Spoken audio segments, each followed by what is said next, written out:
Delayed puberty అంటే ఏంటి? నేను doctor Shilpa, obstetrician and gynaecologist, infertility specialist. లేట్‌గా ప్యూబర్టీ వచ్చింది అంటే లేట్‌గా మెచ్యూర్ అవ్వడం అంటూ జరిగింది అనని ఎప్పుడు చెప్తారు?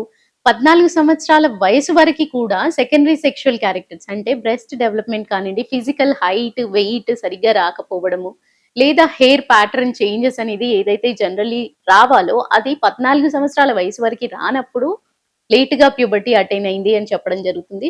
అదేవిధంగా ఈ మిగతా డెవలప్మెంట్ సెకండరీ సెక్షువల్ క్యారెక్టర్స్ వచ్చిన 2-3 సంవత్సరాల తర్వాత వరకు కూడా పీరియడ్స్ రానప్పుడు అంటే 16 సంవత్సరాలు దాటిన తర్వాత కూడా పీరియడ్స్ అంటూ మొదలైనప్పుడు కూడా దాన్ని డీలేడ్ పీరియడ్ గా చెప్పడం జరుగుతుంది.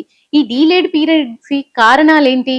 డీలేడ్ పీరియడ్స్ కి కారణాలు వాళ్ళల్లో హార్మోన్ తేడాలు ఉండొచ్చు. అంటే మేల్ హార్మోన్స్ అనేది శరీరంలో ఎక్కువగా ఉండడము, లేదా ఫీమేల్ హార్మోన్స్ చాలా తక్కువ స్థాయిలో రిలీజ్ అవ్వడము, ఇలా జరుగుతున్నప్పుడు వాళ్ళల్లో ఏమన్నా ట్యూమర్స్ లాంటివి ఏమైనా డెవలప్ అవుతున్నాయా? లేదా న్యూట్రిషన్ సరిగ్గా లేదా?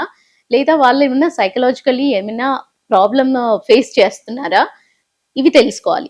ఇదే విధంగా వాళ్ళలో ఏమన్నా స్ట్రక్చరల్లీ కూడా అబ్నార్మాలిటీస్ ఉన్నాయా? అంటే పుట్టుకతోనే ఒక్కోసారి ఏంటి అవయవ లోపాలు అయితే యూటిరస్ కానియండి, గర్భసంచి కానియండి, అండాశయాలు కానియండి సరిగ్గా ఫార్మేషన్ లేనప్పుడు, మధ్యలో బ్యారియర్ లాగా హైమెన్ అనేది రప్చర్ అవ్వనప్పుడు, లేదా మధ్యలో సెప్టమ్ లాగా ఉన్నప్పుడు కానియండి, ఈ స్ట్రక్చరల్ అబ్నార్మాలిటీస్ ఉన్నాయా అనేది రూల్ అవుట్ చేసుకోవాలి. ఇవి ఉన్నప్పుడు కూడా వాళ్ళకి పీరియడ్స్ అంటూ రావు. సో ఈ 16 సంవత్సరాల వరకు చూసి పేరెంట్స్ ఎప్పుడైనా రానప్పుడు డెఫినెట్లీ మీరు గైనకాలజిస్ట్ ని కన్సల్ట్ అయ్యి ఏంటి ప్రాబ్లం ఉంది, ఎందుకు రాలేదు, ఇది నార్మల్ అయినా అబ్నార్మల్ అయినా ఎక్కడ కరెక్ట్ చేసుకోవాలి అనే విషయాలు తెలుసుకోవాల్సిన అవసరం ఎంతైనా ఉందండి. Thank you.